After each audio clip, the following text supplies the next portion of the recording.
Welcome to the Cloud Pod, where the forecast is always cloudy.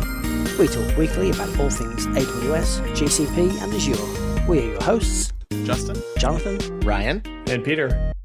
Episode 136, recorded on September 22nd, 2021. Take us to your Google Cloud digital leader. Good evening, Peter, Jonathan, and Ryan. How's it going? That's a whole different episode right there. Let's go with great. How are you? Yeah, really. Let's pretend like everybody's not tired today. I'm going to do fantastic with finger guns. That's how I'm doing. Yeah. little bit of hug ops day for you guys yesterday. Yeah. So sorry to hear that. And hope you get some sleep after the podcast. But, we'll try to get your energy up with some exciting stories for the week. How's that? Sounds good. All right. Well, let's jump into it then to keep Ryan and Jonathan from falling asleep on us. F5 is making another acquisition in the cloud space with the $68 million acquisition of Threatstack, which is a Boston-based cloud monitoring company. F5 has apparently spent over $2 billion to absorb a variety of cloud and security software companies over the last 3 years. Threatstack offers cloud security posture management type software to monitor, detect, and respond to security and compliance risks, of course, using ML. A core tenet of adaptive applications is their capacity to protect themselves by detecting and mitigating threats in real time. Threatstack's proactive risk identification and real-time threat detection combines the breadth of F5's application insights and controls that accelerate the delivery of this capability for our customers, quoted directly from the F5 press release. Be curious to hear their hit rate on these. I think it's awesome.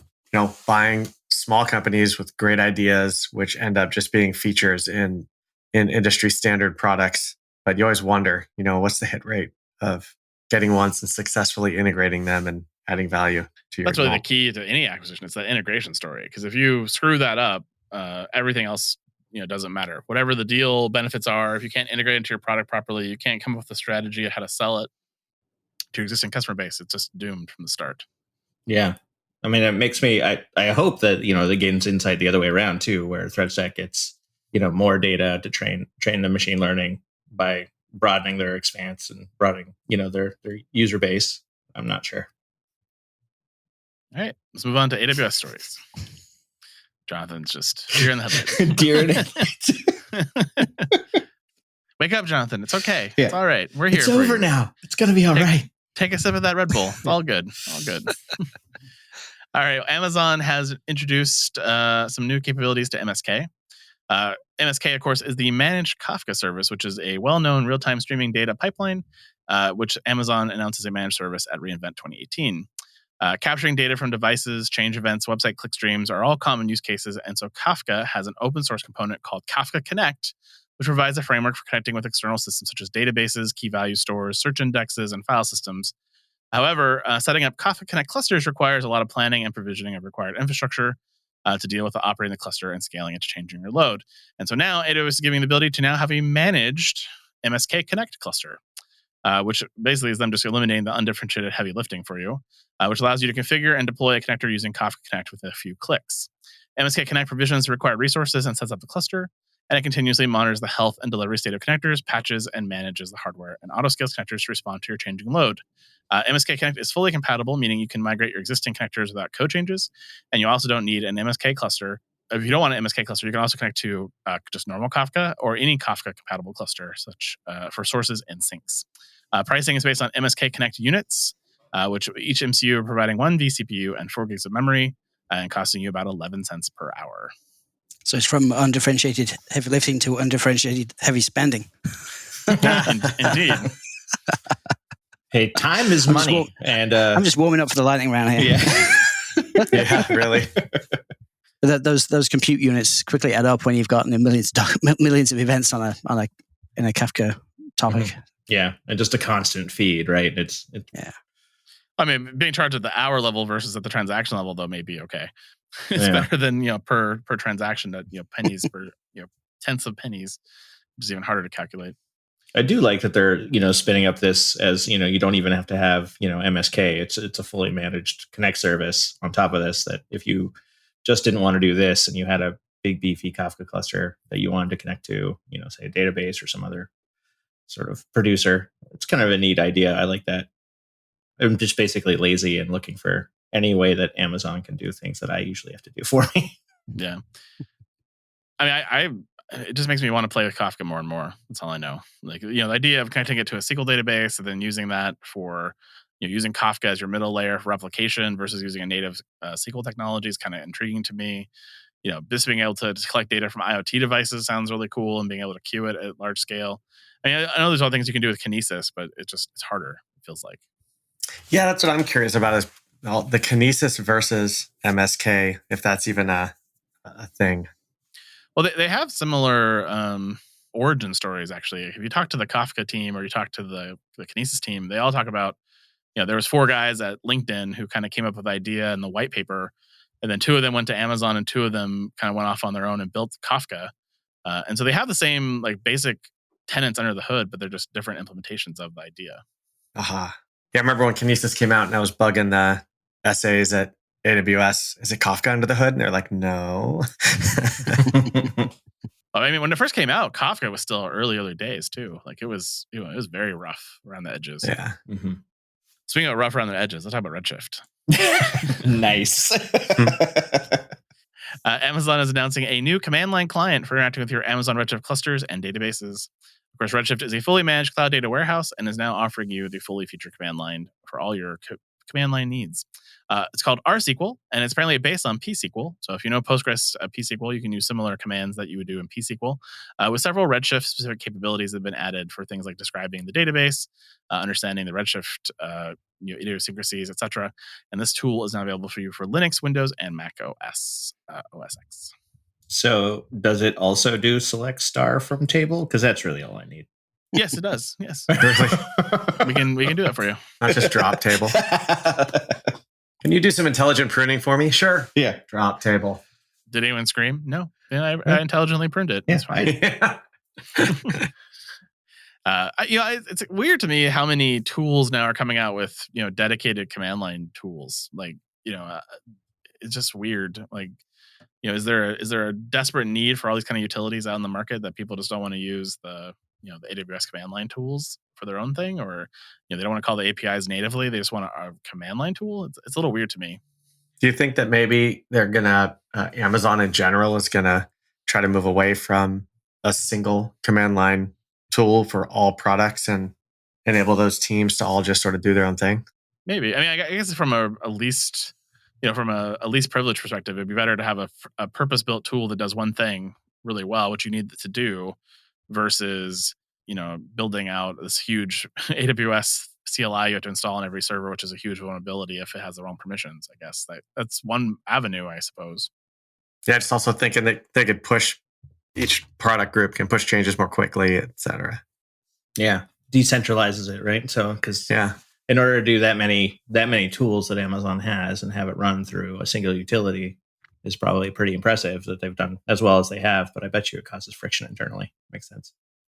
Well, presumably this also does the same as the regular Postgres SQL client does as well. I mean, you can use it to query data as well. So it's that plus the management extension. So I assume this is more a tool for big data DBAs more than it is somebody who's used to having username and password for a database rather than somebody who's got AWS credentials. Mm. Yeah, so it's probably just a different audience. And it's an olive branch to that audience too, right? So, all right, well, let's move on to GCP. So EventArc is now supporting a new cloud storage trigger to receive events from cloud storage. And for those of you who are playing at home, you're like, but it already did that. And you are correct. As it supported a cloud storage event via the cloud audit logs trigger previously. However, the new cloud storage trigger is better, and it's now the preferred way to receive cloud storage events. EventArc has 3 types of triggers that you can use. A PubSub trigger to receive messages from a new or existing PubSub topic, which is really Google's managed Kafka service. Cloud audit log trigger to receive audit logs from 100 plus event sources. And now the cloud storage trigger, which is the new one, to receive events from cloud storage buckets.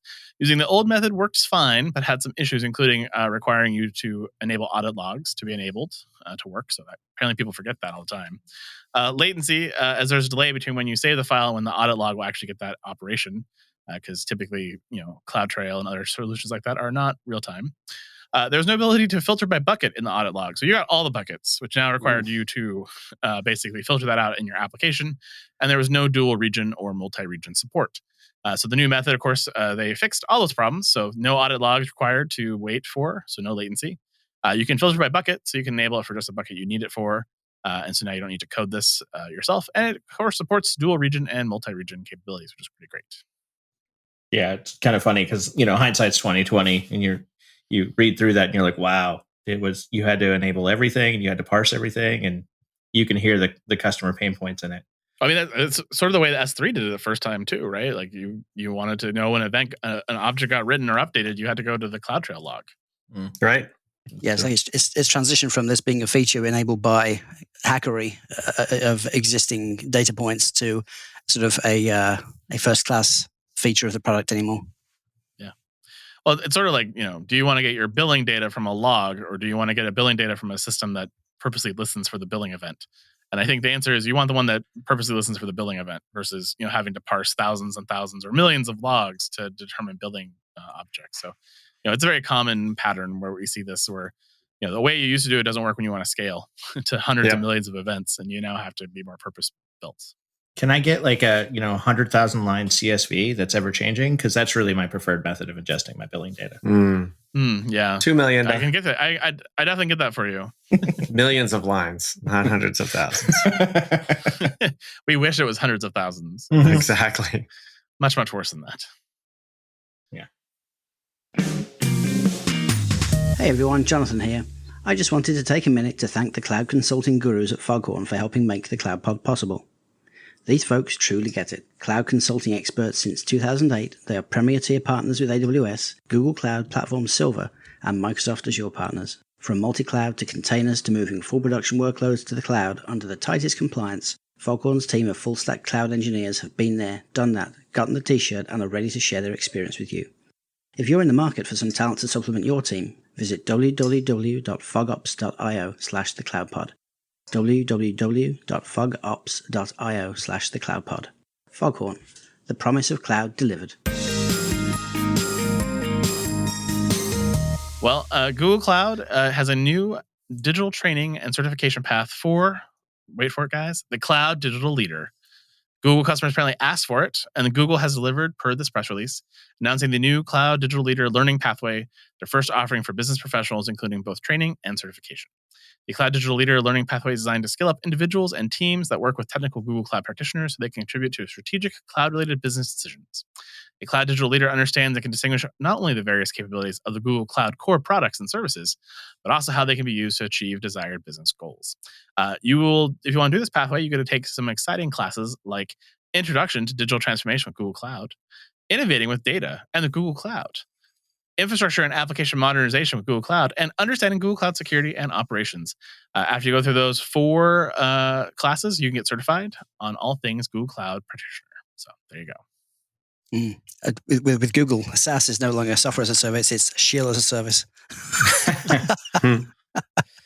Now, I wonder if the customers are asking for this or whether this is really just driving greater adoption or greater exposure to people in the marketplace. People looking for changes of roles or changes of jobs are going to look for qualifications like this as a way into the industry, and having it be a very Google specific certification seems like a really good shoe-in for getting more business. Is it just basically the Google version of Cloud Practitioner, AWS Cloud Practitioner? But a business version of it, yep.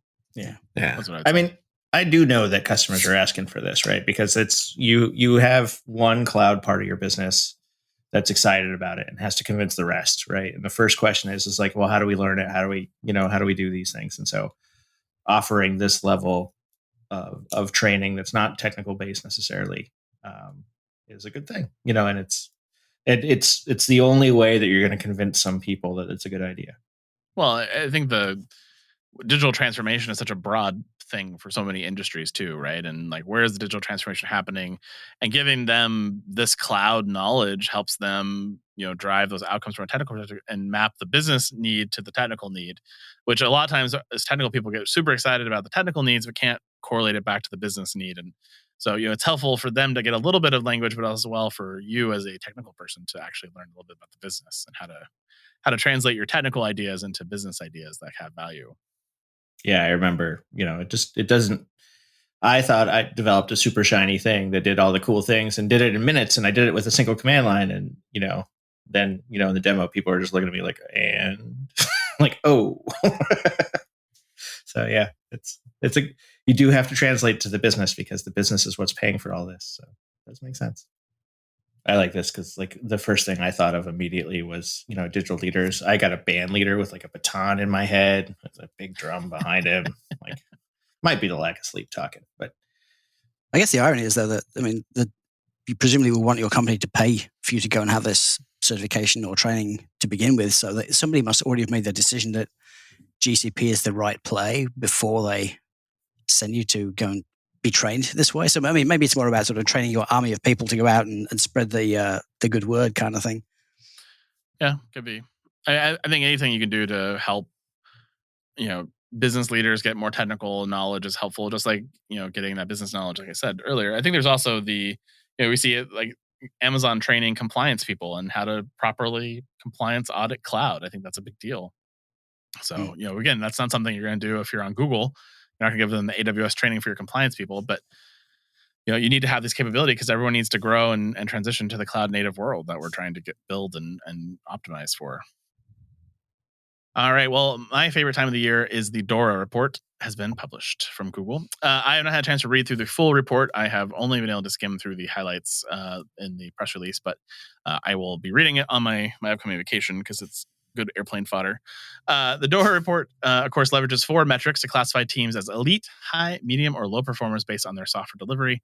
And those are typically based on deployment frequency, lead time to changes, mean time to restore, their change fail rate. And historically, they've also reported on availability, but this year they have pivoted to reliability, now covering availability, latency, performance, and scalability to be more broadly represented.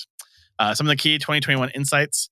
Of course, COVID had a huge impact, particularly on burnout, and focused on healthy team culture mitigating that burnout. And of course, they said elite teams have less culture burnout. So that's a good thing. Highest performers continue to improve and raise the bar. So if you read the DORA report 2 years ago and you're like, yes, I finally achieved that level, I'm sorry, the bar is raised. You are not going to be continuing to accelerate and continue to deliver more and more value to the business over time. They found that SRE and DevOps are complementary philosophies, which I thought was interesting because I think they are, but I don't think that's well understood. I think cloud adoption continues to drive performance of many organizations.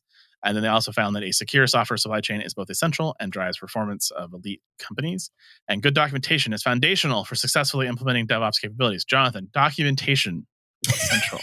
It's one of those things that everyone says, "Oh, I always do documentation." It's like it's like the biggest lie on everyone's resume. I love documentation. I always document my work, and like when it comes down to it, it's like, "Oh, really? I've got to make a separate story for that."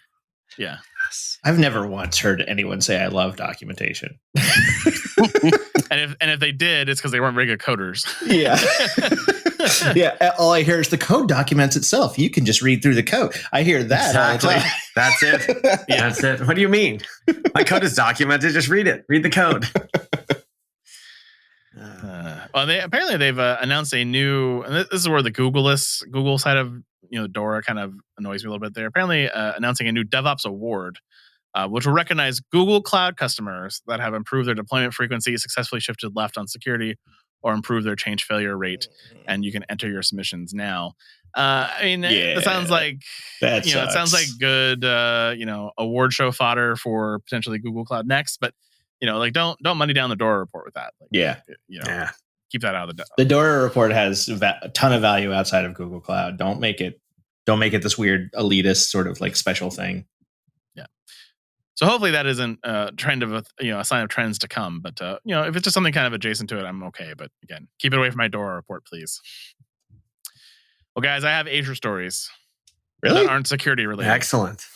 Ooh, how about reliability related? Nothing really about that either. So look at that. Features, actual features. Now? It's a good week. Are they premium stories? They're no premium features, I don't think. But depending on how you feel about SQL Server, maybe it's a premium feature. I don't know. But, so first up is the general availability updates from mid-September 2021. So what Azure likes to do is they like to couple all of their announcements and they like to dump them into one article. Then you read this article and you're like, none of that is worthy of a full article, which is why they did it. But there's one in there, and I was like, it's kind of cool. They've apparently announced Azure SQL managed instances are now available under the Azure Resource and Terraform registry, which makes infrastructure easier to deploy, which is always a great thing. So cool. You can now make your SQL managed instance with a simple Terraform module in the Terraform registry from Azure, which I appreciate. So there you go. Mm-hmm. Falls into my category of someone else doing something for me. I approve. Yes, exactly. And if it gives you all the options and all the capabilities, like, hey, I want a cluster, I want these things, it's going to set that up automatically for me. That's super cool. Yeah, well, because the next step is why doesn't it do that special little pretty princess thing that of course I want, and that better be an input variable. But exactly, yeah. exactly. But going into a little bit more interesting stuff, there's a new scale down mode in AKS, which like when I first saw this headline, I was like, well, but AKS already scaled down. I don't understand. But now it allows you to select if they would like their nodes to be deleted or deallocated when scaled down. And so when a node is deallocated, the attached storage as well as the container images are still present on the node. And so when scaling up your deployments in the future, all deallocated nodes will start first before provisioning new nodes in your cluster. This will allow for faster operating speeds as your deployment leverages cached images, although they may add a date if you have any reasonable CD process for your containers. And this benefits you as you no longer have to pre-provision nodes and pre-pull container images in your build pipeline. That's kind of wild. Especially if you're scaling up and down like daily, weekly. Yes. Help a lot. Yeah, but we're talking about Windows container images here, which are like 12 gig minimum kind of thing. So Well, they have to build machine images with the containers on them locally. There's no repository in the world is going to support scaling up hundreds of 12 gig images. I mean, AKS is more than just Windows, Jonathan. But yes, you're right. There are definitely some Windows images in this mix, I'm sure. I do like the idea. It'd be nice if it, also, just would check the cache, and once the cache is expired on the images, then kill the node. That way, you don't waste your time trying to bring up the, thinking you're getting a thing when you're not. That's my only benefit I would like to have added to this. Next up is the general availability of the AKS Run command. This command allows you to remotely invoke commands in an AKS cluster through the AKS API. And this feature allows you to execute just-in-time commands from a remote laptop not attached to your network for a private cluster. This greatly assists with quick, just-in-time access to a private cluster when the client is not on the cluster private network, while still retaining and enforcing full RBAC controls and private API servers. And all I can say, guys, is if you're getting into zero trust, protect your end users, because they're going to screw you somehow. What could go wrong? Yeah, ye of little faith. Like you have all these security barriers, and you're like, I'm going to give you an API to just bypass all of that. No, thank you so much. I appreciate that. I mean, SSM is the same thing, so I can't complain too much. Azure VMware solution has achieved FedRAMP High authorization, just showing you that the government has a lot of VMware and would like to not actually move to the cloud properly with a JEDI contract. And so, they can now move their VMware images right on over to the Azure Cloud VMware solution with their FedRAMP High certification.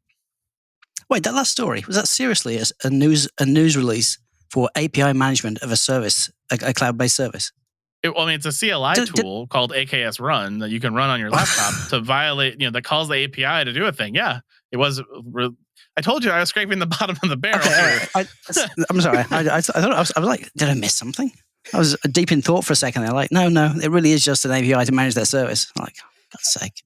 And the API already existed. It's just a CLI that makes it easier to use the API that already existed. Well, who else can figure out SOAP calls? Gotta love Microsoft.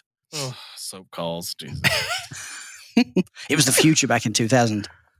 It was. And that's why we took 10 years to get to actual microservices architectures because of Microsoft. Thank you for that. I appreciate it. Oracle consistent snapshots using Azure VM Backup are now a thing. Azure Backup now provides a pre-packaged pre and post scripts to QS and unfreeze the Oracle database, and thus converts the file consistent backups to database consistent snapshots.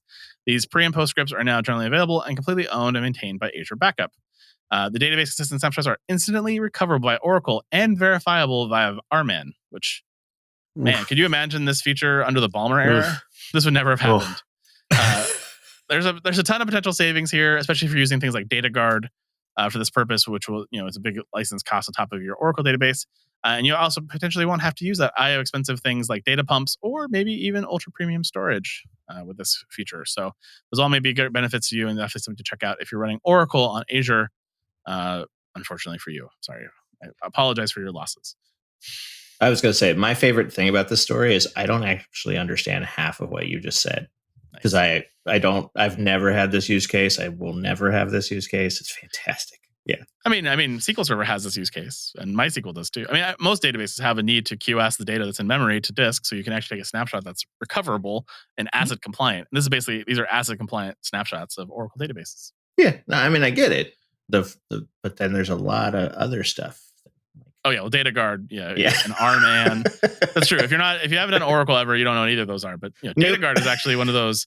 It's actually like a magic service from Oracle. Like it does magical things. It's pretty impressive. Yeah. Whenever I hear magic, I hear abstraction. Whenever I hear abstraction, I hear that no one knows how that actually works. And if it ever goes wrong, you are boned. So in the Oracle world, magic, it just means money. So to be clear, there's no, you can do everything that DataGuard does yourself with scripting, and it just takes a lot of work and effort. DataGuard just gives you all that out of the box. You don't have to think about it. But if it's all just basically automating the scripting you would have done manually. So that's why you paid Oracle DBAs a whole lot of money, because you either paid them a whole lot of money or you paid Oracle a whole lot of money. You had to choose. Oh, I'm all for paying someone money. That's fine. Yes. Now it has my vote. I think we need a superhero named Harman. I'm pretty sure there was an Oracle ad campaign at one time where Arman was a superhero in some of the documentation. So yes. Would he be a part of the DataGuard, or would it be like, maybe the leader? Arman is separate from DataGuard. No, I understand. I'm just, in the superhero context. It's like Arman and the DataGuard. Yes. Yeah, there you go. Yeah, so I know all this about Oracle because when I was a wee lad system engineer, and I took an Oracle class thinking I wanted to be an Oracle DBA because I got paid a lot of money. And then I realized that sucks. And I went into networking engineering. And now I'm a cloud infrastructure guru, all because of Oracle ADI back in 2002. So there you go. But I do remember some of the stuff because it was cool. But it's still cool today. For listeners of the Cloud Pod, you know that I have no love for Microsoft Active Directory, which is why I'm excited to tell you about the leading cloud directory platform, JumpCloud. JumpCloud makes it easy to solve today's IT challenges by unifying device and user management through a single pane of glass, enabling you to securely manage your users and devices and perform common tasks like onboarding and offboarding remote workers. With JumpCloud, you no longer need to implement an on-premise Active Directory infrastructure or additional tooling to scope a user's access, and you can ensure that the user is coming from trusted devices and networks. Enabling JumpCloud's zero-trust solutions improves the security and compliance of your network, ensuring users have access only to the services they need when they need them. To start your organization's move to a modern, secure hybrid work model, try JumpCloud for free today at cloud.jumpcloud.com/thecloudpod. That's cloud.jumpcloud.com/thecloudpod.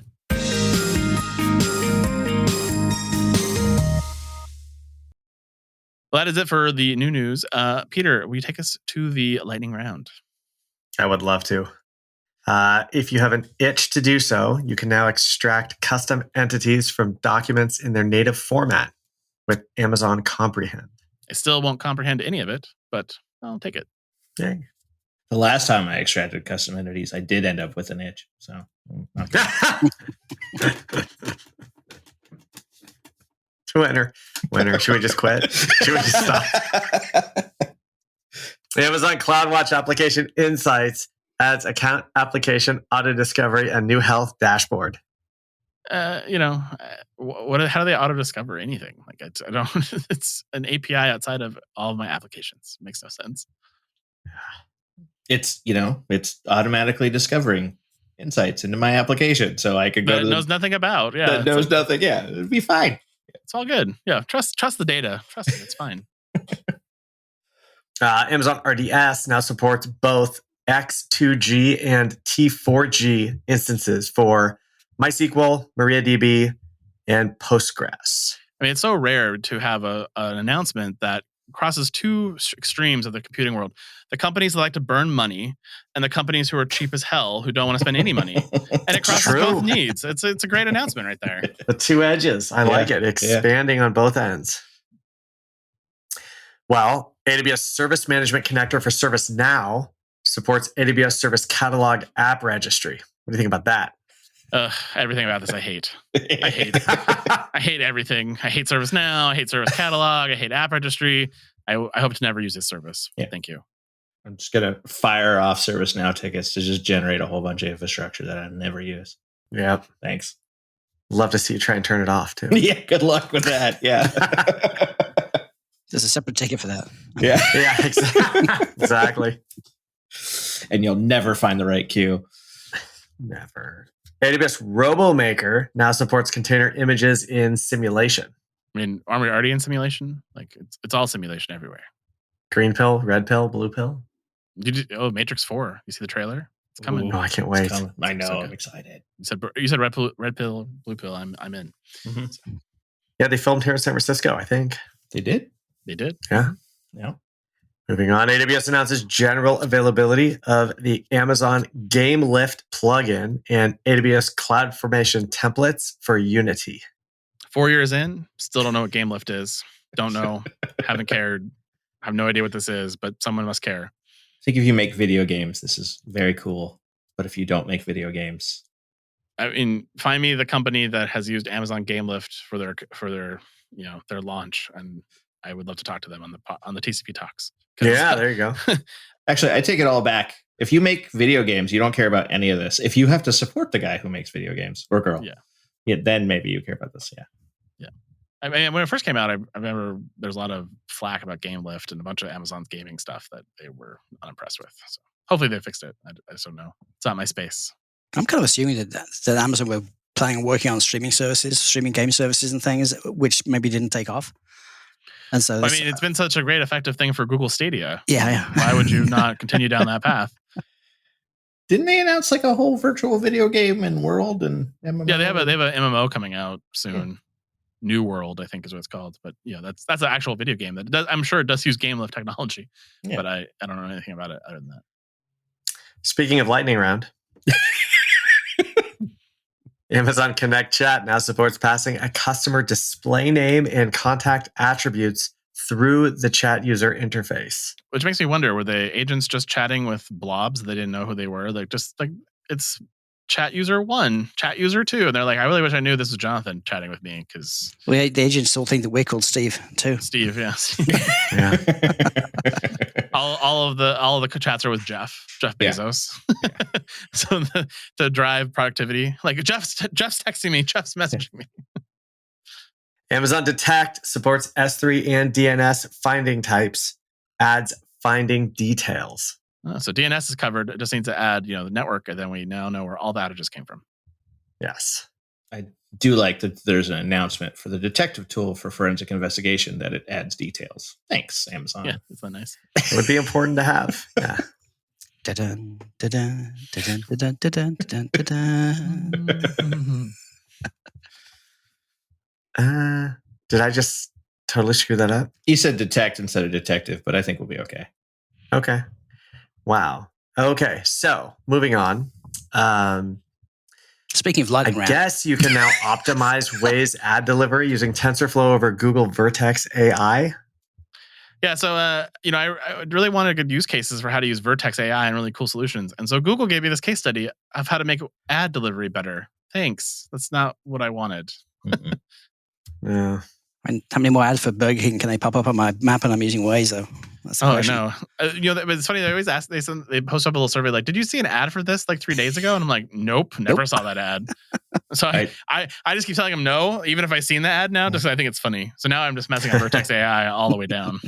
I did throw my phone out the window when I was at the last red light, but no, I didn't see that.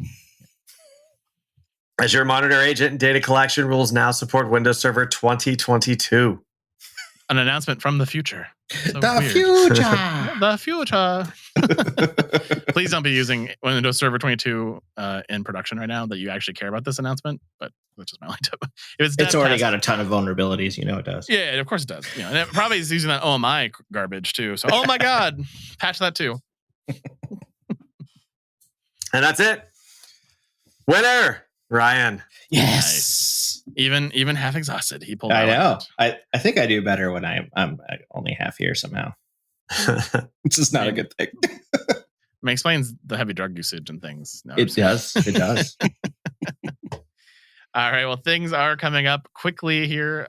Next up is SNCConf, October 5th through the 7th, which is a virtual conference and free. KubeCon is after that, October 11th to 15th, and check that out. And then Google Cloud Next, October 12th through the 14th. How do you guys feel about predictions for that? I'm kind of over predictions because it's been such a bust since COVID. I think instead of predictions, because then we all start doing this thing where you try to make it like super generic to try to win. Mm-hmm. I think what we should do is wish lists. Yeah. And then just see if they end up getting, if the wish list stuff comes true. Yeah. Or when it comes true, right? We could have like a running list. Yeah, I agree. I like that because I did sort of deviate strategy to trying to figure out what they would do in the prediction, just because I'm super literal and don't have any creative thought other than that. And so I like the idea of going back to the wish list idea. That's where we started. That's kind of tough because we don't really work a great deal in the Google ecosystem. So, I mean, what we have to go on is rumor mill and general stuff, general trends in the media and the announcements they've made so far this year. We get to compare them against AWS or Azure. Not that they've ever been ahead of anybody, but yeah. Well, we'll talk about that offline because or if our listeners have a good idea, I'm open to that too. Mm-hmm. Now let's make them listen to us debate about it for another 20 minutes. Don't you think we've tortured our audience enough? Yeah. You think they listen to this point in the show? God, I hope not. Yeah. If you want to listen to the full debate, you can sign up for our Patreon for only $5. Yeah, really? You can get the bootleg version of the show. Yeah. If you really hate yourself, it's only going to cost you $10 a month. All right. I forgot what else is coming up. It's all too far in the future anyways. No one cares. Yeah. So I'm just going to move on from there. I did have a new one this week. Microsoft Ignite is coming up November 2nd through the 4th, which I didn't know about. And the only reason I found out was because I was desperately trying to find Microsoft stories. So I was searching through a lot of Microsoft dirty holes on their website, and I found it. I was like, oh, it's coming up November 4th. So there you go. But that's all I got. All right, well, that's it for another fantastic week in the cloud. Have a great one, you guys.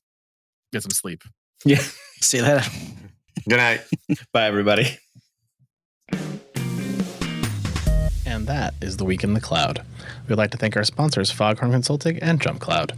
Check out our website, the home of the Cloud Pod, where you can join our newsletter, Slack team, and send feedback or ask questions at thecloudpod.net, or tweet us with the hashtag #thecloudpod.